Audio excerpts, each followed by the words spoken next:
जय जगन्नाथ। आज प्रत्येक स्कूल रे पिला मानक दिया जाउची अंडा जाकि बुद्धि को तामसिक आड़ को नहीं जाउची। गोटे पिला कहूची खाईदेवी अंडा हे जीवी श्रीराम पंडा मारिदेवी छुरी चलीजी पुरी। मुझे कहली बापारे तो बुद्धि को मानवा को पड़ो। ये हूँ तामसिक बुद्धि। पिला बेलू जदि पिला को तामसिक भाव में गढ़ा जाए तापरे पोषण तत्व ना पिलार मानसिक निश्चिंत भाव में बिगड़ी जीव। आउ जमी आम पिला को अंडा स्कूल को पठाऊे सेमती धंडा मंदिर को पठातु जहाद्वारा पिला भितर आम संस्कृति आम परंपरा सहित भक्ति भरीज।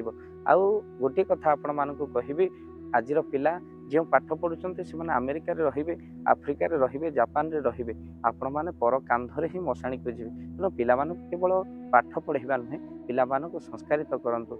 जो पिला माँ बापा माँ को प्रणाम करते से पिला माने केबे बापा माँ को भिन्न करें। तेणु पिला सशास्त्र पढ़ाइबा सहित आपण मैंने पिला दीक्षित करूँ गुरु आश्रित कराता पिला निश्चिंत आम संस्कृति आम परंपरा सहित शिक्षणीय कथा निश्चित भाव में कहतु जहाँकि छोट छोट पिला भर भक्ति भाव जागृत होगा सहित बापा माँ प्रति दायित्व आउ निश्चिंत भाव में छोट छोट महापुरुषों कहानी निश्चिंत बहुत शिक्षा मिल जाए। तेणु एवं आम मोबाइल अभ्यस्त नक किसी आध्यात्मिक जिनस अभ्यस्त करते जहाँकि आपण पिला बड़ लोक नुहे बरम भल लोक हो पार।